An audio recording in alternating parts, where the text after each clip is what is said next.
Good afternoon. My name is Bob Liebeck.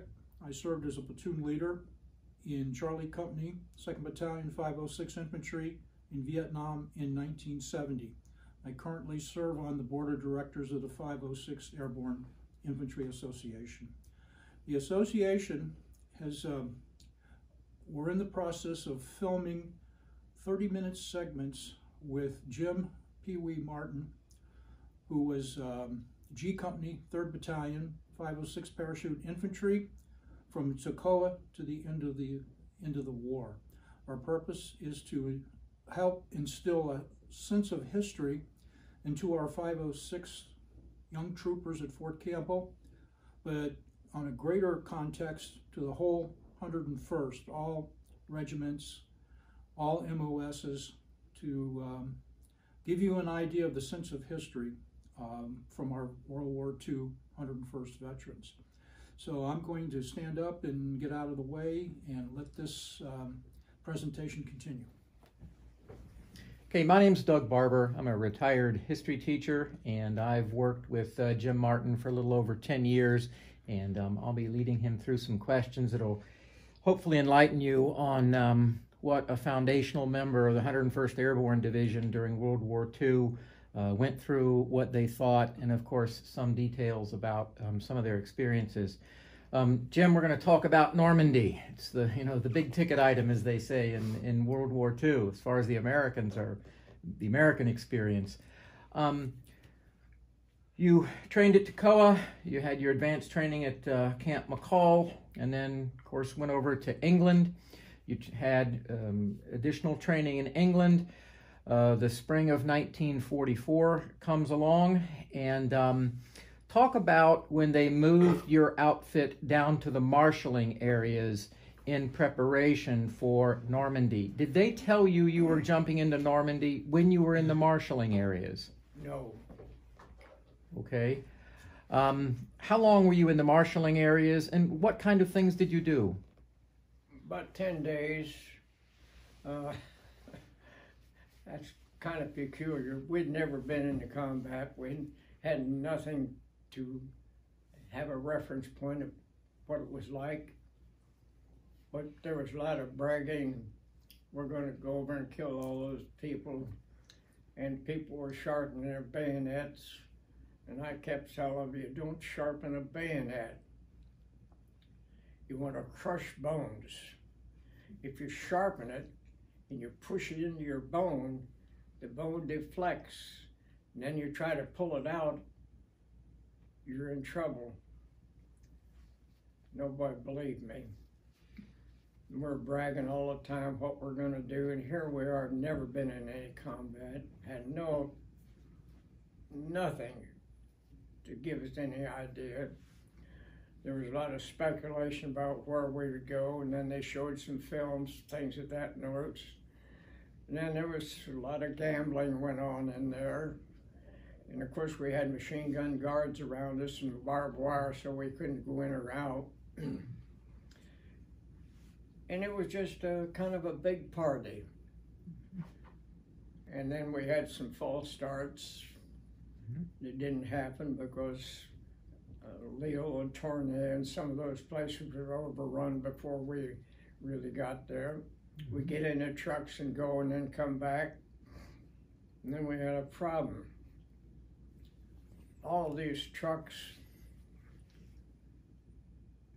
had 45 caliber guns, all the guys that drove the trucks, and people were stealing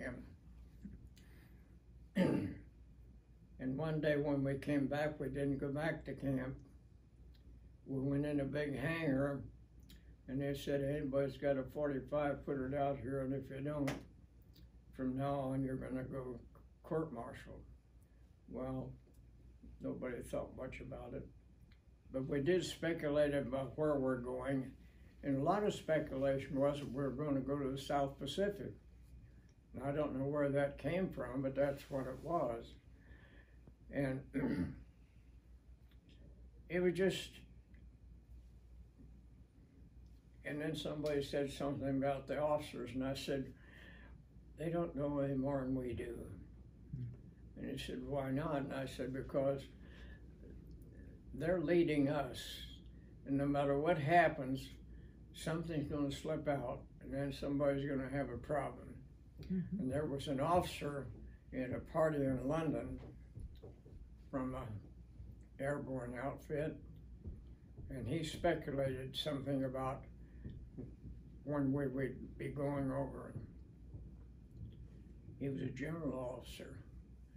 The next morning he was on a plane to the United States, and he was no longer a general, he was a colonel, and then he was out of the Army. That's how strict it was. Jim, let's move specifically to June 5th, okay? You're taken, 3rd Battalion is taken to Exeter Airfield. Talk about what happened when you arrived at Exeter Airfield. I know it was, I think it was double summertime at that time.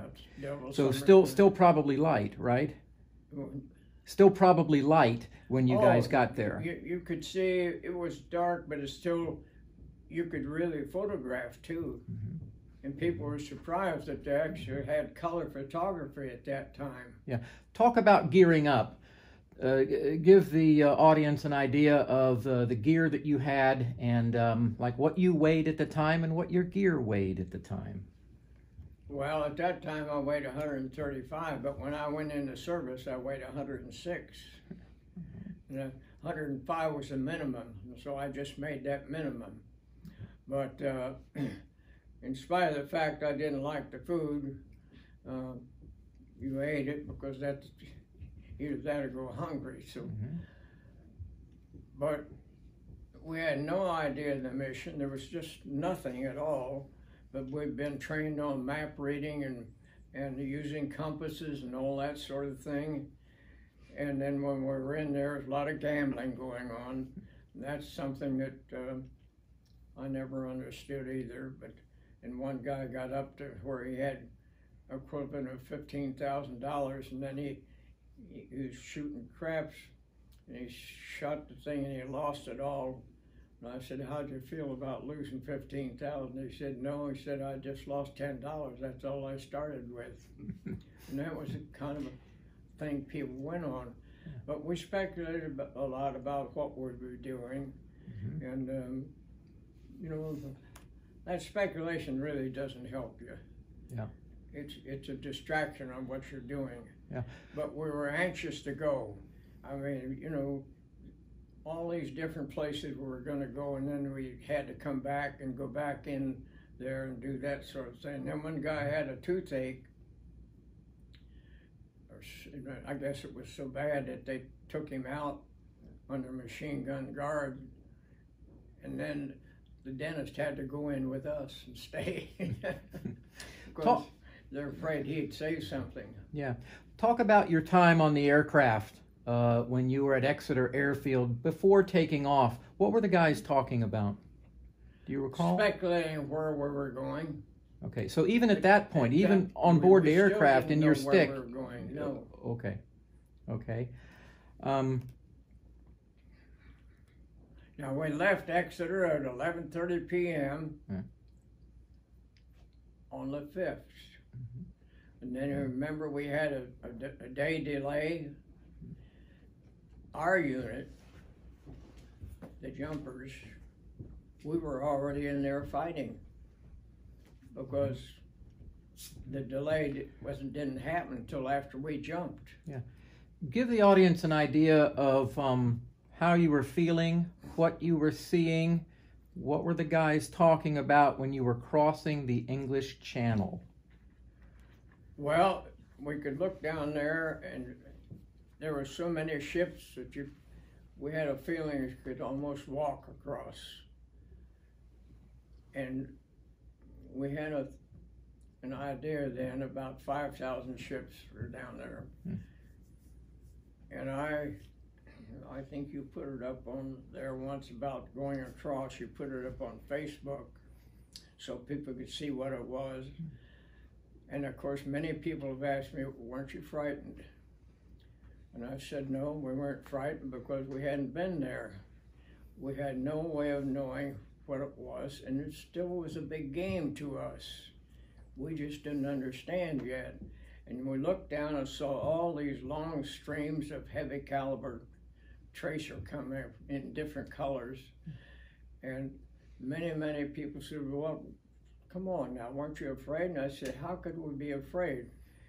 You're seeing the greatest thing that you saw in your life, and you're looking down there and you don't even think about it coming to you. You just see how all that is. And then suddenly, when we hit the coast, clouds came in, which we weren't expecting, weren't supposed to have. And we're flying in series of 9 planes each.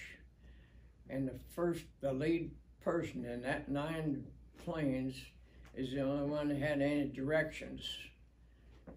And so when we hit the clouds, they scattered, and we lost it. And now the pathfinders down there was every unit that was in the air had a pathfinder. And they had a thing called a Eureka. It was not voice activated, it was Morse code. And the plane that you were supposed to be with had a Rebecca, and those were on the same frequency. And every different Pathfinder group was on a different frequency. But then when they hit the clouds and lost that, we didn't know who in the heck went with where, and the pilots didn't either, so they just started dropping us wherever they were. And they were so sure that they had dropped us in the right place because of the number of minutes they were flying, that they had a big party back when they got back to England about how successful that drop was. Now, there's an awful lot of criticism about the Air Force dropping us where we weren't supposed to be. And I defend them on that. Because when that cloud came in, we lost everything, and everybody looked down, they saw those lights coming up, and they dropped wherever they could see it. And so we were fortunate because we were trained to fight as a unit, or if you couldn't get with the unit, you fought alone, or you fought with some other people. And then after a week or so, things got straightened out, and you tried to get back to your own unit, and then you would ask the officer to sign a paper that you'd been fighting with him. And that way, when you got back, nobody could accuse you of ducking or what you're supposed to be doing. Now, my particular unit, we had 2 bridges we were supposed to take. One is civilian,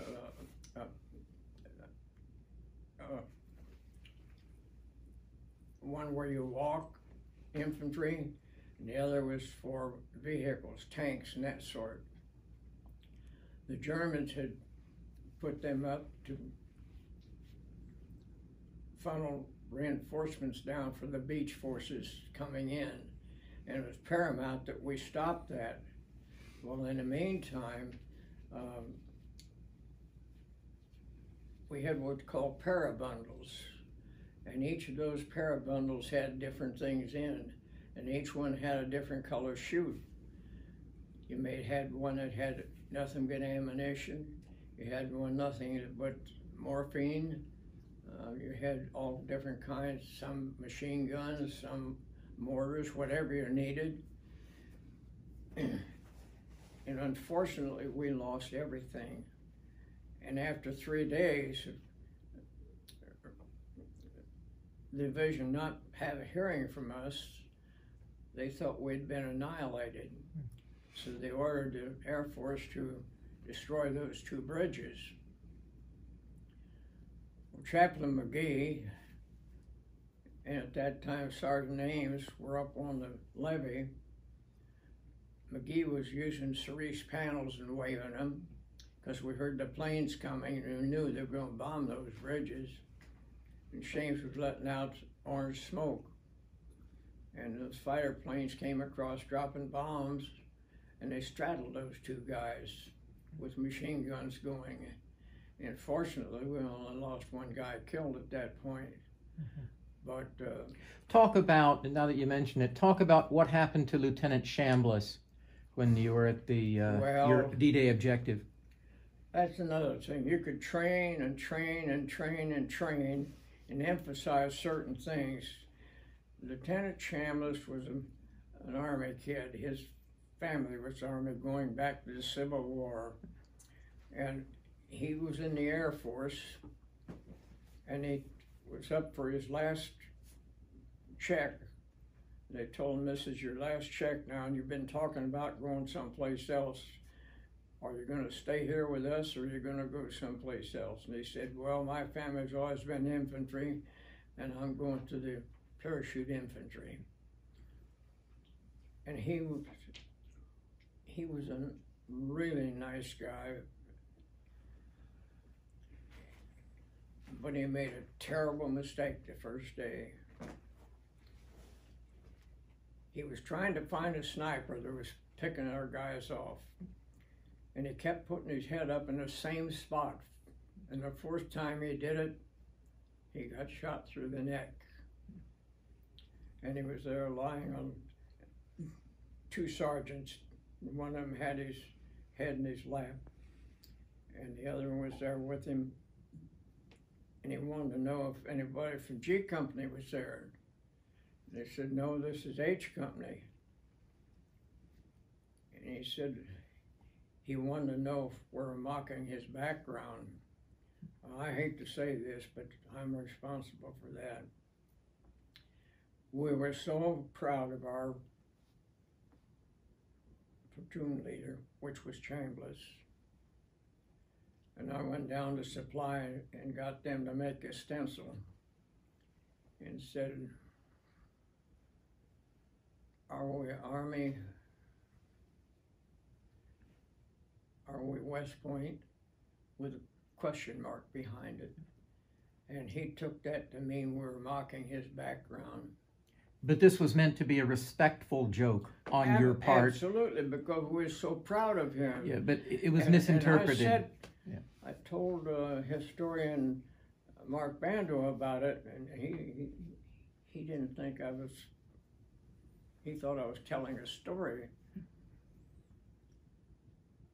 But about 5 years later, he found the two sergeants and went to visit them. And they verified what I had said. And then when they carried his body back past me, I cried. And I'm not a person that cries very easily. I'm not very emotional. But that's something you should do, and I have to carry that the rest of my life. And he and I talked a lot, and I was a little different than the rest of the guys. My parents had gone to college, and then I was brought up in that kind of atmosphere. And so he talked to me a lot. I'd consider pretty much friends, and he never talked to anybody else. And I said that so many times, why in the world didn't he just ask me? But he didn't. Now also, General Taylor told us, we're going to give me 3 days of hard fighting and you'll be pulled out, because we're shock troops. But they didn't have enough people to do what they should do, so we stayed. Did anybody complain? No, not at all. This is the way things happen. Yeah. Talk about, did you have any encounter with French civilians during the 33 days you were on the ground there? Oh, yeah. Yeah, give a couple examples of that. That's peculiar, too, because those guys were farmers, and they raised two things, cows and apple trees. And that was to make calvados. And then the cows were to make cheese. They went about their business farming as if we weren't there. I mean, those are the most stoic people that you could imagine. And that was all agriculture down there. And their there was the start of globalism.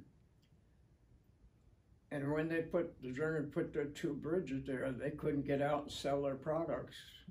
So they were really glad. As soon as they got it bombed, they went up and tore the rest of them out so they could go out and do what they did. Now, all the French down there were not for us. Many of them were there crying, their houses burning, and they were thanking us for coming and saving them.